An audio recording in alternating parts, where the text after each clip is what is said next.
Sur l'île d'Anjouan, dans cet archipel des Comores, le village de Kangani est la dernière étape pour les Comoriens ou des migrants africains avant la traversée de l'océan vers la France, c'est-à-dire vers l'île de Mayotte.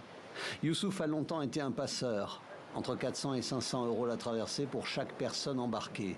70 km sur une mer capricieuse avant d'atteindre Mayotte.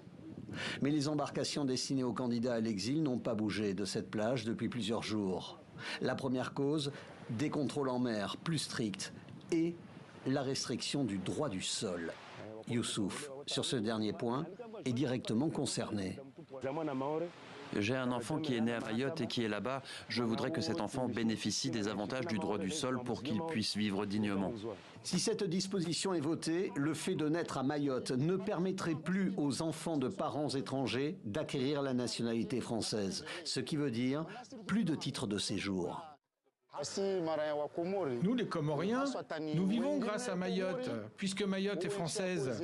Si le droit du sol est supprimé, c'est une régression, même pour nous ici. Malgré cette nouvelle règle liée au droit du sol, les Comoriens, tout comme des immigrés venant des pays d'Afrique, espèrent encore arriver à destination sur cette île française.